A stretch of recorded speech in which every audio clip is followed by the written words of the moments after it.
नसर यो अहिले पछिल्लो समय काठमाडौँ उपत्यका लगायत देशभर कोरोना सङ्क्रमणको दर चाहिँ केही मात्रामा कम भइरहेको छ। यो भन्दै गर्दा चाहिँ अब हामी सङ्क्रमण मुक्त हुन थाल्यौँ, अब बिस्तारै नेपालमा कोरोना सङ्क्रमण चाहिँ घट्दै गए भन्न सक्ने अवस्था कस्तो रहेको छ? मैले यसलाई चाहिँ अलिकति अलिक हतार हुन्छ कि जस्तो लाग्छ यो निर्णय अथवा यो साँच्चै नै के भइरहेको अवस्था भन्नलाई। दुईवटा कारण चाहिँ यहाँ म देख्छु। एउटा कारण चाहिँ मान्छेहरूको अनिच्छा छ अथवा बाध्यता, आर्थिक अवस्थाले गर्दाखेरि पनि टेस्ट गर्न आइरहेको छैन।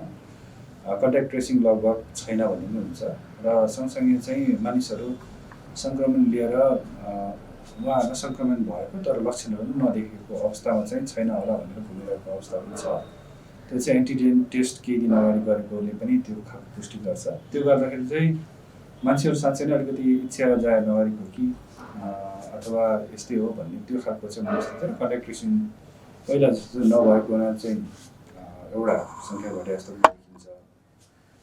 अब अर्को पाटो पनि मैले हेर्ने गरेको छु, यो किन हतार भयो भनेको कारण चाहिँ त्यो हो। अर्को पाटो चाहिँ के छ भन्दाखेरि जहिले पनि प्राकृतिक रूपमा कुनै पनि प्रकोपहरू फैल्यो भने त्यो एउटा उत्कर्षमा पुग्छ र त्यो बिस्तारै कम भएर जान्छ।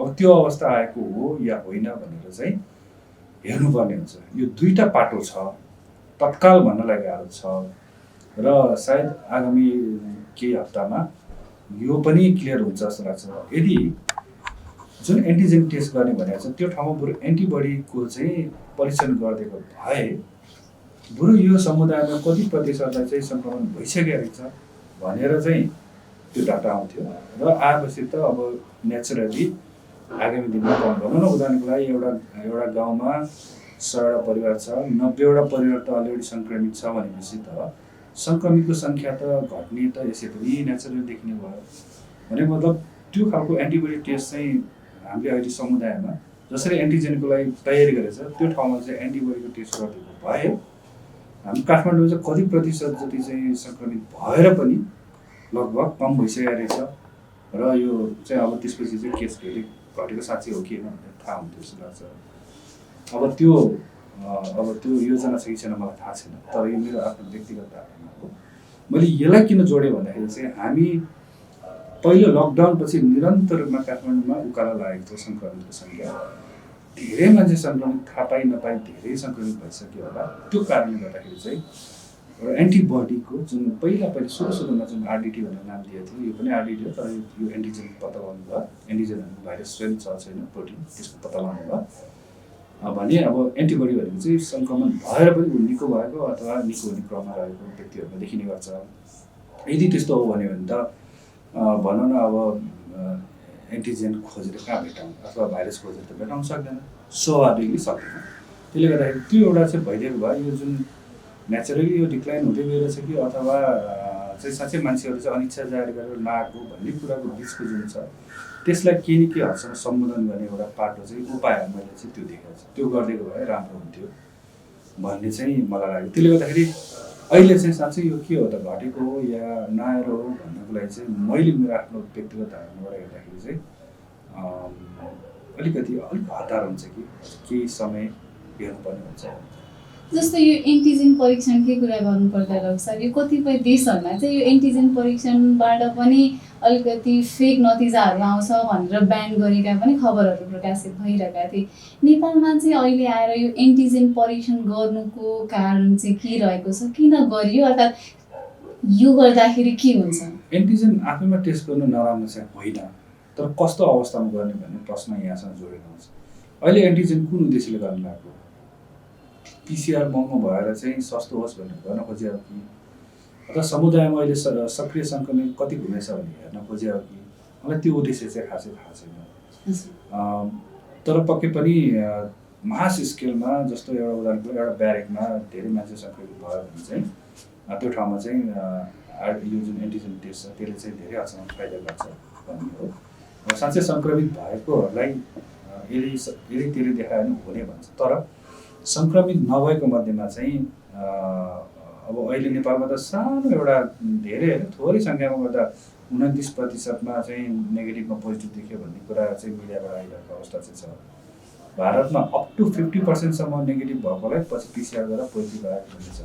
त्यो व्यक्तिलाई मैले नेगेटिभ भनेर गयो त्यो समुदायमा फैलाउने भयो होइन, त्यो अवस्था चाहिँ छ।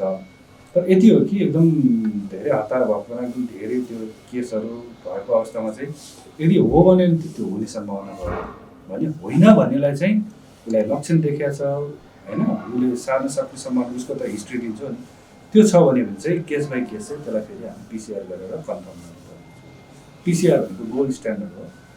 पिसिआरको रिप्लेसमेन्ट अहिले कसैले पनि सोचेको छैन। आरडिटी एन्टिजेन टेस्ट जुन एउटा अहिले ल्याउँदै छ त्यो चाहिँ सजिलो सर्वसुलभ भन्ने कुराको आधारमा गरेको चाहिँ किन भन्दा त्यसको लागि स्पेसल ठाउँ चाहिँदैन, पैसा पनि सायद तुलनात्मक रूपमा आर्थिक रूपमा अलिकति सहज चाहिँ हुन्छ। तर फेरि समस्या त्यही छ कि अब नेगेटिभ हुँदैमा कोही व्यक्तिमा एकदम लक्षणहरू छ भने चाहिँ शङ्का गर्नुपर्ने हुन्छ, त्यसलाई पिसिआर दोहोऱ्याउनु पर्ने। जस्तो एन्टिजेन परीक्षणबाट कसैलाई अब कोरोना छ भनेर पत्ता लाग्यो भने चाहिँ त्यो नहुने चान्सेस अथवा नेगेटिभ हुने चान्सेस त्यसमा हुन्छ कि हुँदैन? सम्भावना कम हुन्छ। त्यो पोजिटिभलाई चाहिँ नर्मली पोजिटिभ नै हुन सक्ने सम्भावना हुन्छ। जस्तो नेगेटिभ आयो भने चाहिँ यदि लक्षणहरू छ भने फेरि त्यसलाई चाहिँ गर्नुहुन्छ, त्यो चाहिँ छुट्टिन सक्छ। चाहिँ मासमा चाहिँ गर्दाखेरि यसले अलिकति राम्रो एउटा एक प्रकारको नतिजा सजिलोको लागि हो। मैले भनिहालेँ इन्डियामै ठुलो विवाद भएको थियो, सर्वोच्च अदालत सबै यो उसले एड्रेस गर्नुपर्ने अवस्था आएको थियो। त्यो भएको हुनाले चाहिँ कोही व्यक्ति चाहिँ अब सङ्क्रमित भएको एरियाबाट आएको लक्षण देखेको हो होइन, तर एन्टिजेनले नेगेटिभ देखाएर चाहिँ शङ्का गर्छ, उसलाई चाहिँ पिसिआर पनि गर्नुपर्छ। तर जसलाई पोजिटिभ भएको छ त्यो सम्भावना चाहिँ पोजिटिभै सम्भावना चाहिँ हुन्छ। यो पछिल्लो समय अब कोरोनाको अवस्था कहाँसम्म गइरहेको छ डाक्टर साहब? अब बाहिरतिर हेर्दै गयो भने त्यति धेरै खासै कोरोना सङ्क्रमण नेपालमा जोखिम उच्च रहेको छ भनेर जुन जनस्वास्थ्यविदहरूले भन्दै जाँदा पनि त्यस्तो देखिँदैन। खुलमखुला मान्छेहरू पनि हिँडिरहेको हुनुहुन्छ। यो आँकडा हेर्दै गर्दाखेरि यस्तो गर्दै गर्दाखेरि यो अहिले चाहिँ हामी जोखिममुक्त नै भइसकेका हौँ भनेर भन्न सकिन्छ, अर्थात् के गर्न सकिन्छ यसलाई? अब यसो हेर्दाखेरि चाहिँ काठमाडौँ बाहिर लगभग एउटा लहर चाहिँ सकिएको जस्तो देखिन्छ। अहिले लगभग धेरै त्यस्तो केसहरू छैन, अलिक नियन्त्रित नै देखिन्छ।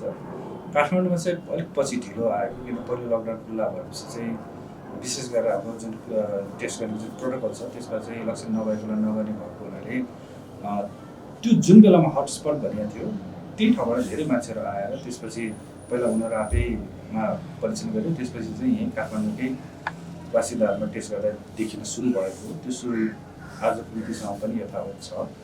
त्यसले गर्दाखेरि हुनसक्छ अब टोटली जिरो त छैन होइन, भारतमा पनि देखिरहेछ। अरू जिल्लाहरू जस्तो 40-50% त काठमाडौँ छ, तर त्यो बाहेक त अरू जिल्लामा अहिले पनि रहेछ भन्ने कुरा बुझिन्छ। खालि यति हो कि एकदम काठमाडौँकै जस्तो एकदम देखिएको छैन भन्ने हो। अवश्य पनि देखिँदैन, किन भन्दाखेरि काठमाडौँ देख्नुभन्दा पहिला त उतातिर देखिसकेको अवस्था हो होइन। त्यहाँ अलिकति धेरै हदसम्म शान्त चाहिँ छ। तर अब फेरि हामीले उदाहरणहरू लिनुपर्ने हुन्छ, कतै फेरि यो सङ्क्रमण फेरि उदय हुने हो कि होइन, किन पूर्ण रूपमा त जिरो त छैन। अनि हामीलाई यो पनि थाहा छ कि हामी कसैले भ्याक्सिन पनि लिएको छैनौँ। अब भाइरस भनेको प्राकृतिक रूपमा म्युटेसन भइराख्ने हो होइन।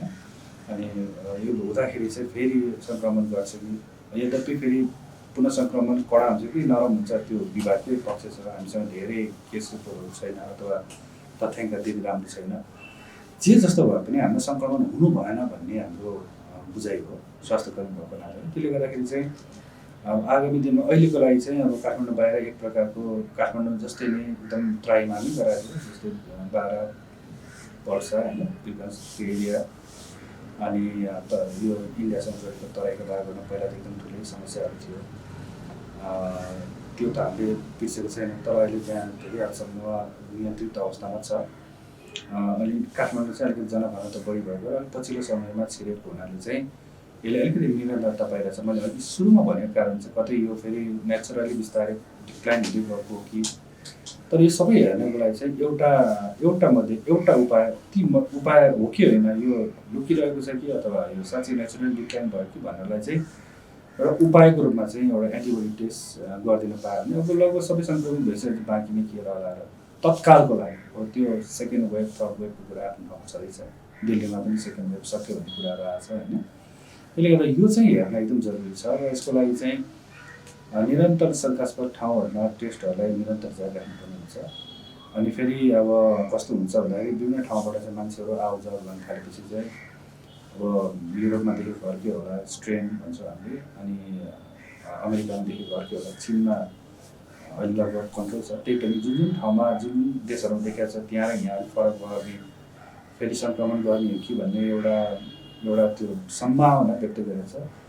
सबै कुराहरू चाहिँ सम्भावनामै छ, हुनैपर्छ भन्ने जरुरी त होइन, तर हामीले कुनै पनि कुराहरू चाहिँ खराब नहोस्, मानिसहरूमा समस्या नआओस्, जटिल नआओस् भनेर नै हामीले पहिले नै त्यो बारेमा पूर्व योजनाहरू बनाउनु पर्ने हुन्छ। त्यसले गर्दाखेरि चाहिँ अहिले पनि भ्याक्सिन नआएसम्म चाहिँ यसको उतार चढाव भइरहेको छ कि अरू देशमा जस्तो भनेर चाहिँ हामीले निहाल्नु पर्ने हुन्छ। यो त कस्तो छ भन्दाखेरि कमसेकम हामीले अरू देशमा जुन देखिया छौँ यो हाम्रो देशमा पनि दोहोरिन्छ कि भनेर हामीले त्यसलाई चाहिँ नजिकबाट निहाल्ने मौका त पाएको नि। नेपालमा पहिले भइदियो भएर गाह्रो हुन्थ्यो, अब अहिले युरोपमा सेकेन्ड वेभ आयो अरे अथवा अमेरिकाको कुनै सहरहरूमा सेकेन्ड वेभ आयो अरे भनेर पढ्दै गर्दाखेरि चाहिँ, अथवा तपाईँले अमेरिकाको नक्सा हेर्नुभयो भने पहिला कुनै ठाउँमा एकदम बढेको, त्यसपछि कम हुँदै गएको, फेरि 2-3 महिनापछि फेरि अर्को ठाउँमा यस्तो बढ्दै गएको देखिन्छ। त्यसले गर्दाखेरि चाहिँ त्यो अवस्था चाहिँ नेपालमा सिर्जना नहोस्। त्यो सेकेन्ड वेभ जस्तो युरोप अमेरिकाहरूमा त एकचोटि सङ्क्रमण न्यून भएर फेरि पनि वात्तै बढेको अवस्था देखेको थियो। त्यो अवस्थामा चाहिँ नेपालमा आउला भनेर हामीले आशंका गर्न सक्छौँ, अर्थात् के छ यसको बारेमा? अब मान्छे जब आवाजात भातै बढेपछि चाहिँ भाइरसहरू एकै 100% एउटै चाहिँ जिन बोकेर आएको भनिदिनु भयो। त्यसमा किनभने परिवर्तन हुन्छ, नेचुरली परिवर्तन भइरहन्छ र नेचुरली परिवर्तन भएपछि चाहिँ जस्तो मैले उदाहरणको लागि मैले पढेअनुसार चाहिँ स्पेनको एउटा कुनै फार्म हाउसबाट युरोपमा पहिले देखेको भन्दा अलिक फरक खालको स्ट्रेन भनेको अलिकति म्युटेसन भएर आएको देखिएको छ। र स्पेन चाहिँ यस्तो खुल्ला गरिदियो कि त्यो देशमा थुप्रो मान्छेहरू घुम्न गयो र उनीहरू फर्केर आफ्नो युरोपियन कन्ट्रीमा गयो, जसले गर्दाखेरि एउटा सेकेन्ड टर्म फेरि सुरु भयो भन्ने कुरा आएको छ।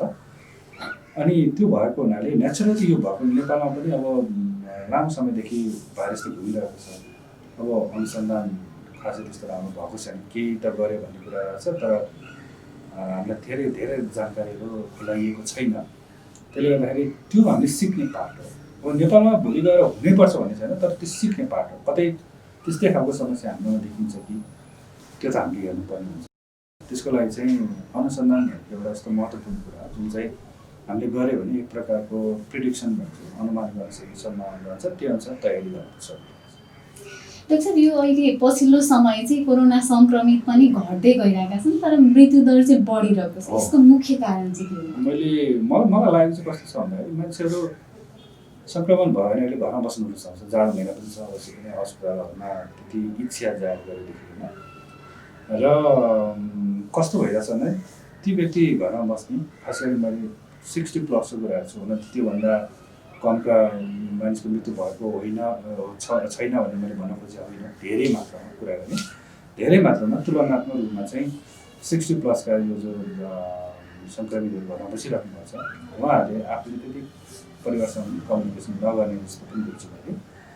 र सानोतिना स्वास्थ्य समस्या भयो भने तुरुन्त नभन्ने पनि, अनि अचानक चाहिँ समस्या आएपछि चाहिँ दौडिनु पर्ने भनेपछि सामान्य तरिकाले अक्सिजन थेरापीमा दिने जुन यो शैय्याहरू छ यो खाली भयो होइन।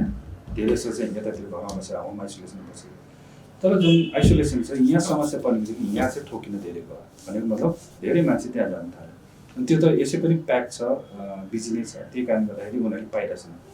अनि नपाएपछि अथवा ढिलो उपचार भएपछि मानिसको मृत्यु भइरहेको छ भन्ने कुराहरू देखिन्छ। त्यसले गर्दाखेरि चाहिँ कतै न कतै यो रिलेसन चाहिँ अब अस्पताल, किनभने अस्पताल अलिअलि खाली देखिनु तर आइसियुमा गएर मान्छेहरू मरेको सङ्ख्या बढ्नु भनेको मतलब यसले चाहिँ के देखाइरहेछ त अस्पतालको आइसोलेसनभन्दा बढी चाहिँ प्यारो होम आइसोलेसन अथवा कतै त्यहाँ राम्रो हुन्छ कि भनेर चाहिँ उनीहरू त्यहाँ बसेको अवस्था र समयमा उनीहरूले चाहिँ केयर नगरेको अवस्थामा हुँदाखेरि चाहिँ त्यसमा पनि वृद्धहरू त अब झन् भन्ने नभन्ने देख्छ होइन, सधैँ कम्युनिकेसन नहुने। त्यसले गर्दाखेरि चाहिँ अनि ढिलो आएर अब एक त वृद्ध ढिलो आएर ठाउँ पनि नपाउने, पुग्नुपर्ने र आइहालेमा पनि जहिले पनि जटिल अवस्थामा भयो भने चाहिँ अब भेन्टिलेटर भनेको चाहिँ जादुको छ त होइन, फेरि समस्या त्यहाँ छ। त्यहाँ पाउने बित्तिकै पनि सबै ठिक हुन्छ भन्ने जरुरी छैन। त्यसले गर्दाखेरि चाहिँ यो आइसोलेसन नबस्ने, होम आइसोलेसन बढी महत्त्व दिने, त्यसमा चाहिँ ज्येष्ठ नागरिकहरूले आफ्नो परिवारसँग जुन ग्याप हुने कम्युनिकेसन, अनि ढिलो आइपुग्दाखेरि चाहिँ त्यो तरिकाले चाहिँ मृत्यु बढेको तर यता ठाउँ खाली भएको देखेको भन्ने कुरा चाहिँ त्यो खालको रिफ्लेक्सन चाहिँ देखिन्छ। जस्तै यो कोरोना महामारी अर्थात् कोरोना भाइरस त यो अलिकति नयाँ नै भयो, यसमा अनुसन्धानहरू भइरहेका छन् र हुन पनि बाँकी रहेका छन्। तैपनि यो कोही व्यक्तिलाई चाहिँ यो कोरोनाले एकदमै गाह्रो पारेको अवस्था पनि छ भने कुनै चाहिँ सामान्य लक्षण बिना पनि त्यत्तिकै निको भइरहेका अवस्था पनि छन्। यो चाहिँ किन हुन्छ होला? कस्ता व्यक्तिलाई चाहिँ अलिकति गाह्रो पार्छ, कस्ता व्यक्तिलाई चाहिँ लक्षण नदेखिनेलाई? यसमा केही भन्नको लागि यो उत्तर त्यति सजिलो छैन। अब कसैलाई रुगाखोकीले मान्छेले मर्छ, कसैलाई चाहिँ अब ठुलो अब कसैले क्यान्सरलाई जितेर हुन्छ, कसैले क्यान्सरलाई जित्न सक्दैन। यो बायोलोजिकल प्रब्लम हो भने बायोलोजिकल प्रब्लम भने बायोलोजिकल भिन्नता हुनसक्छ। यो चाहिँ अब अलिकति बेसिक साइन्सलाई आधार मानेर अनुसन्धान गर्नुपर्ने हुन्छ। सामान्यतया तथ्याङ्क हेर्ने हो भने चाहिँ जति उमेर बढ्दै गयो र जति दीर्घरोगहरू भयो त्यति नै समस्या आउँछ भने चाहिँ त्यो चाहिँ सामान्य तथ्याङ्कलाई खेलाएर हुनुभयो। तर त्यो भन्दै गर्दाखेरि चाहिँ त्यहाँ त्यस्ता व्यक्ति पनि छ जो पहिला मतलब विभिन्न दीर्घरोग पनि नभएका उमेरको हदले पनि यङ छ, ती व्यक्ति पनि मरेछ। तर त्यो चाहिँ बायोलोजिकल, उसको शरीरमा कुनै कुराको कमी या बढीबाट जीवन, त्यो चाहिँ अलिकति बायोलोजिकल स्टडीसँग सम्बन्धित हुन्छ, जुन चाहिँ अनुसन्धान अझ महँगो पर्छ जस्तो लाग्छ मलाई। जस्तो अब यो तथ्याङ्क भन्न त सजिलो छ, यसलाई खासै पैसा लाग्दैन, केलाएर हेर्न सकिन्छ भने त्यो चाहिँ अलिक बढी मात्रामा एक्सपेरिमेन्टल रिसर्चहरू हुन्छ, जसको लागि चाहिँ अब ठुल्ठुलो विदेशी जुन विश्वविद्यालय छ उनीहरूलाई पनि त्यति सहज चाहिँ हुँदैन। र त्यो कारणले गर्दाखेरि कुनै अझ यो क्रिटिकल केयरमा काम गर्ने प्रोफेसरले केसम्म पनि भन्छन् भन्दा आइसियुमा ल्यायो भने चाहिँ हामी उमेर हत्या हेर्दैनौँ, जो पहिला पनि समस्या आउनसक्छ भनेर हामीले हेर्नै पर्ने हुन्छ भन्ने पनि गरेको छ। त्यसले गर्दाखेरि चाहिँ कोही व्यक्तिमा जस्तै अब कोही व्यक्तिमा भाइरल लोड धेरै हुन्छ, मैले यसको मात्र कुरा होइन अरू भाइरसको कुरा पनि गरेँ, तर उहाँको समस्या चाहिँ देखिँदैन। कसैमा चाहिँ थोरै भाइरल लोड हुन्छ तर समस्या देखेर हुन्छ। त्यो यो पनि सबै कुराहरू चाहिँ त्यो व्यक्तिको इन्डिभिजुअल जुन बडी छ त्यो स्ट्रक्चर भनौँ बायोलोजिकल जुन एउटा डेभलपमेन्ट छ त्यसमा पनि भर पर्छ जस्तो लाग्छ। त्यसले गर्दाखेरि चाहिँ एकदम सिम्पल उदाहरण चाहिँ 5 जना छ साथीहरू, 5 जनालाई ज्वरो आयो, सिटामोल दियो भने 4 जनालाई राम्रोसँग 10 मिनट नै काम गर्दा 5औँ मान्छेलाई चाहिँ आधा घन्टा 1 घन्टा लाग्ला, कसैलाई 6 घन्टा लगालग ज्वरो कम गर्छ, कसैलाई चाहिँ 2-3 घन्टा फेरि ज्वरो आइन्छ।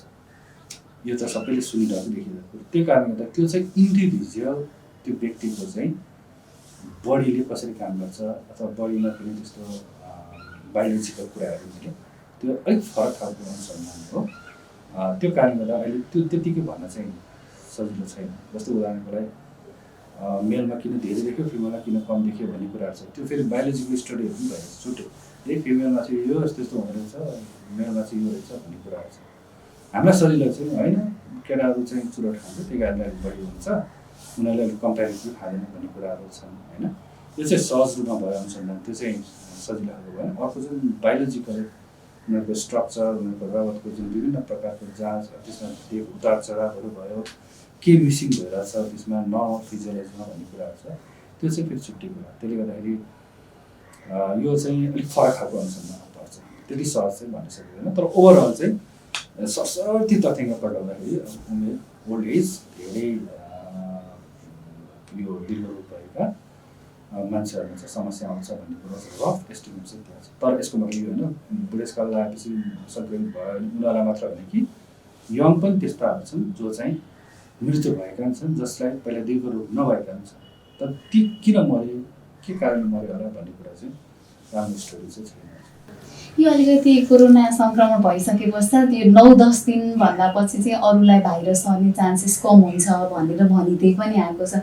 अहिले कोरोना सङ्क्रमण भएका व्यक्तिहरू पहिलाको जस्तो एकदमै त्रसित भएको अवस्था पनि हामीले पाएका हुँदैनौँ। कोही कोरोना सङ्क्रमण भयो भने नि जेनरल मलाई भइहाल्यो भनेर स्वतस्फूर्त रूपमा हिँडिरहेका उदाहरणहरू पनि प्रशस्तै पाइएको छ। यसमा चाहिँ किन हुन्छ 9-10 दिनपछि चाहिँ यो खुलमखुला हिँड्न हुन्छ, अर्थात् यसले हिँड्यो भने के हुन्छ, अर्थात् अरूमा नसर्नुको कारणहरू चाहिँ के हुन्छन् यसमा? होइन, यो चाहिँ अनुसन्धान हो। हामीले गाइडलाइन्स फलो गर्छौँ, निर्देशिका फलो गर्छौँ। यो भनेको चाहिँ 9-10 दिनमा भाइरस निष्क्रिय हुन्छ भनेको चाहिँ रिसर्च हो। सायद हुनसक्छ यही आधारलाई मानेर अमेरिकाले त अब 7 दिनमा 10 दिनको एउटा बनाएको छ, त्यसमा कन्डिसनहरू छ जसमा चाहिँ 7 दिनभित्र डिस्चार्ज गर्ने 48 घन्टाभित्रमा टेस्ट गरेर नेगेटिभ भएको हुनुपर्छ भन्ने छ भने 10 दिनमा चाहिँ अब लक्षण छैन भने पनि जान सक्छ भन्ने खालको छ। त्यो चाहिँ अमेरिकाको सिडिसीले बनाएको नयाँ पछिल्लो छुट्याएको छ। नेपालले चाहिँ विशेष गरेर WHO को निर्देशिकालाई फलो गर्छ। त्यो भनेको चाहिँ लक्षण छैन भने 14 दिनपछि र लक्षण पहिला देखेको हो भने चाहिँ 14 दिनपछि चाहिँ ऊ बाहिर आइसोलेसनबाट बाहिर निक्लिन सक्छ भन्ने छ। त्यसको सबैको आधार भनेको चाहिँ मिट गएर ठोकेर चाहिँ 9 दिनपछि भाइरस सक्रिय हुँदैन भन्ने छ। तर पनि अहिले हामीले जो व्यक्तिहरू 9-10 दिनपछि आफै निक्लिनु खोज्छ सकेसम्म अब हामीले जुन एउटा फलो गरिरहेको छौँ त्यसलाई पनि निरन्तरता दिनुपर्छ जस्तो लाग्छ। किन भन्दाखेरि अझ पनि 10 दिनपछि पनि झन्डै 1% हाराहारीमा चाहिँ सङ्क्रमितहरूले अरू फैलाउन सक्छ भने चाहिँ मतलब टोटली चाहिँ 100% छ होइन, सामान्यतया चाहिँ त्यसरी बुझ्छौँ। र अब मान्छेहरू स्वाभाविक धेरै दिन त अब कोठामा बस्न चाहँदैन, त्यसले गर्दाखेरि चाहिँ सकेसम्म अनुसन्धान आधारित भएर चाहिँ यो आइसोलेसनको अवधिहरू घटाउने बढाउने गर्छन्। फेरि पनि अहिले हाम्रो जुन एउटा निर्देशिका छ त्यो निर्देशिका परिवर्तन नगरेसम्म चाहिँ 14 दिनमा सबभन्दा राम्रो मानिएला भने त्यो चाहिँ 9 दिनपछि सक्रिय हुँदैन भन्ने चाहिँ एउटा अनुसन्धान हो। त्यसलाई चाहिँ आफै प्रयोग चाहिँ नगरेर सर यो अहिले यो कोही व्यक्तिहरूमा चाहिँ 2-3 चोटि 14 दिनपछि 22 दिनपछि यो कोरोनाको टेस्ट गर्दा पनि फेरि पनि पोजिटिभ आइरहेको भन्ने उदाहरणहरू पनि भेटिएको छ। यो चाहिँ किन हुन्छ होला, कोही व्यक्तिमा लामो समयसम्म किन रहेको? यो चाहिँ अब पहिला कोरियन चाइनिजहरूमा यो समस्या आएर उनीहरूले पहिला रिपोर्ट गरेको थिए। त्यति मात्र होइन, हाम्रो यो टेकुमा पनि पहिला कतिपय मानिसलाई 1 महिनासम्म राख्यो किनभने देखिन्जेलसम्म चाहिँ सर्छ कि भनिन्थ्यो। तर पछिल्लो समयमा के थाहा पायो भन्दाखेरि त्यो चाहिँ भाइरसको एउटा पार्टिकलहरू हुनसक्छ। पार्टिकल खास गरी चाहिँ पिसिआरले चाहिँ यो सक्रिय निष्क्रिय मतलब हुँदैन, त्यसले चाहिँ एउटा जिनलाई टार्गेट गरेर हुन्छ। त्यो जिन यदि उसको शरीरमा भेट्टायो भने त्यो सक्रिय होस् कि नहोस् त्यो जिन मात्र पक्रिने भयो र त्यसले पिसिआरले देखाउने भयो, त्यो सक्रिय र निष्क्रियसँग मतलब रहेन। त्यो कारणले गर्दाखेरि चाहिँ कतिपय शरीरमा चाहिँ लामो समस्याहरू रहन्छ भन्ने हो। तर एउटा कुरा चाहिँ हामीले बुझ्नु पर्यो, 9-10 दिनपछि त यसो पनि सक्रिय त हुँदैन। त्यसले गर्दाखेरि चाहिँ यदि जो कोही पनि 14 दिनसम्म बसेर जानुभएको छ प्रोटोकल अनुसार अहिलेसम्मको त्यो चेन्ज भइसकेको छैन, 14 दिनपछि कोही गर्छ भने चाहिँ उहाँबाट सर्ने सम्भावना हुँदैन। त्यो कारणले गर्दाखेरि चाहिँ यो सिटी भ्यालु यिनीहरू हेरिराख्नु आवश्यक छैन भन्ने कारण छ। तर सर यो अहिले यो अलिकति हाम्रो विदेश जाने ट्रेन्ड बढिरहेको हुँदाखेरि चाहिँ नेपालमा कोरोना टेस्ट गरेर विदेशमा जानेहरूको चाहिँ पोजिटिभ आएर अब कतिपय एयरलाइन्सले त हङकङले त बन्द पनि गरिदिएको छ।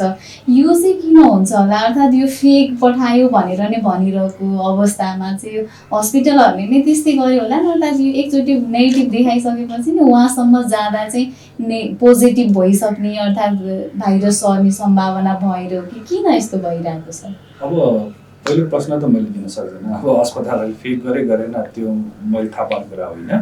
अलिकति टेक्निकल कुरातिर जाउँ। यदि सामान्य रूपमा यदि सबै कुरा ठिक हो भने चाहिँ कहिलेकाहीँ कस्तो हुन्छ भन्दाखेरि त्यो जुन टेस्टहरू गर्ने जुन क्वालिटी छ त्यसको आधारमा पनि हुन्छ।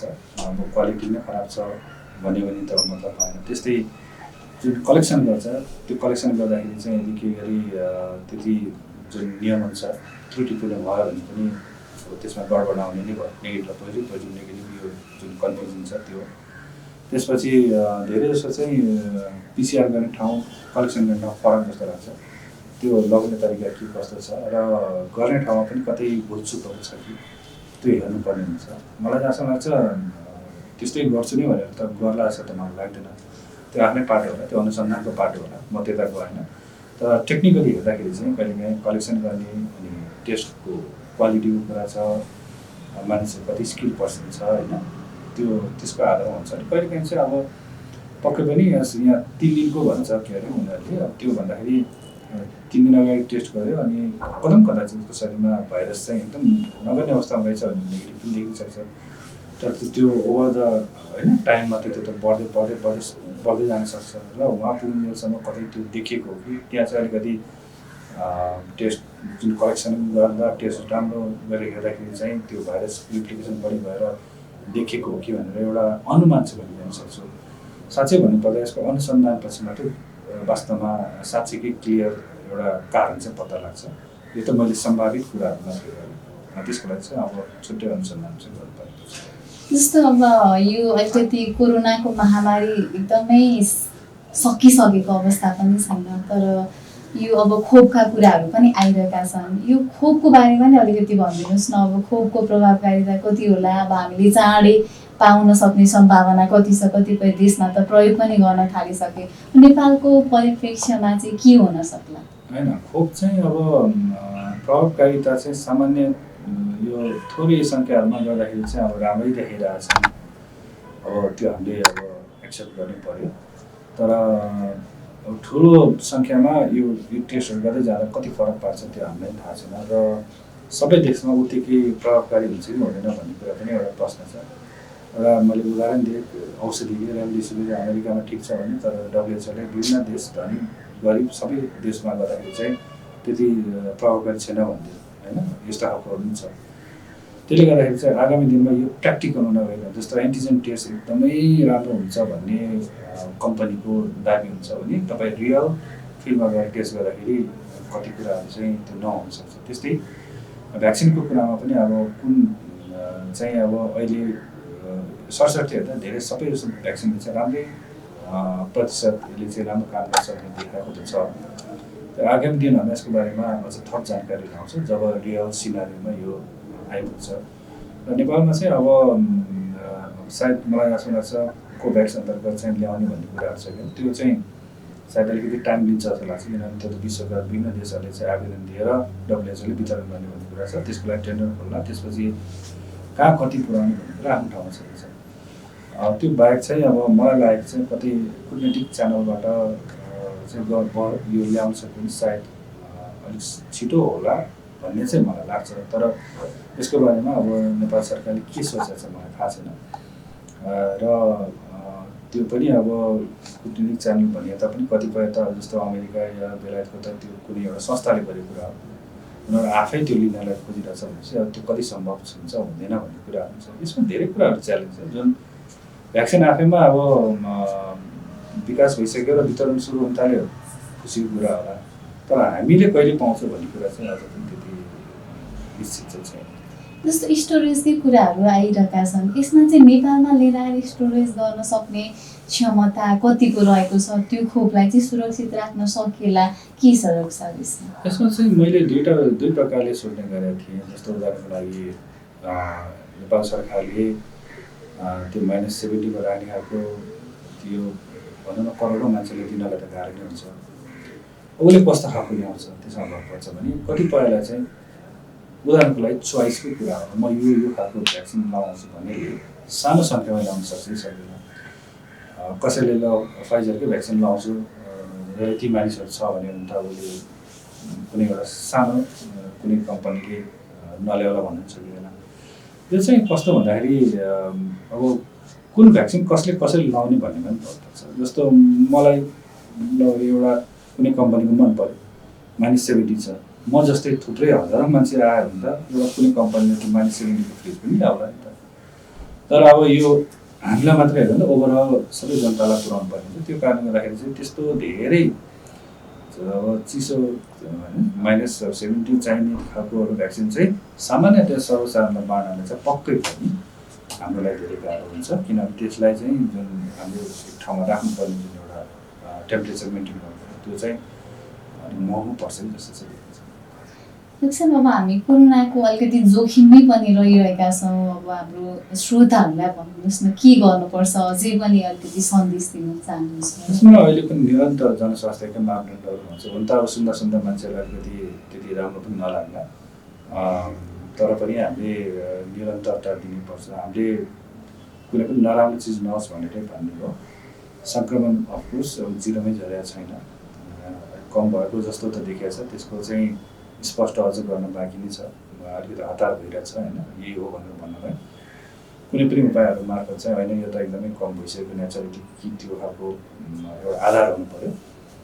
त्यो भयो भने चाहिँ अब यो साँच्चै कम भएको भन्ने कुरा थाहा हुन्छ। तर पनि अहिले पनि हाम्रो लागि चाहिँ खोपहरू अलिकति नआइन्जेलसम्म चाहिँ सायद हामीले जुन तरिकाले चाहिँ एउटा न्यू नर्मल भनौँ जसरी चाहिँ हामीले आफ्नो यो कोरोनाबाट बस्ने उपायहरूको कुराहरू छ त्यसलाई निरन्तरता चाहिँ दिउँ भन्न चाहन्छु ताकि यस्तो नहोस् होइन जसलाई पर्यो उसले भोगिरहेको छ अहिलेको अवस्था र त्यो भोग्ने मान्छेको सङ्ख्या चाहिँ धेरै सानो छ त्यो झन् 3-5% होला तथ्याङ्क अनुसार त्यही नै छ भने ठुलो सङ्क्रमितहरू त अब सामान्य यो लक्षण देखेर राम्रो भएर गएका पनि छन् होइन त्यो सबै त्यसलाई मात्रै हेर्ने र अर्को यो सानो सानो जहाँ मृत्यु भएको छ उनीहरूलाई पनि त अब हामीले हुन दिनलाई प्रयास गर्नुपर्ने हुन्छ अनि सङ्क्रमण हुने बित्तिकै सबैको मृत्यु हुने चाहिँ होइन त्यो पनि याद गर्नु होला किनभने त्यो लाग्ने बित्तिकै मान्छेहरू धेरै कति मनोवैज्ञानिक यो उसमा तनावमा भएको देखिन्छ त्यस्तो पनि गर्नु पर्दैन तर सतर्क चाहिँ रहनुपर्छ भन्ने चाहिँ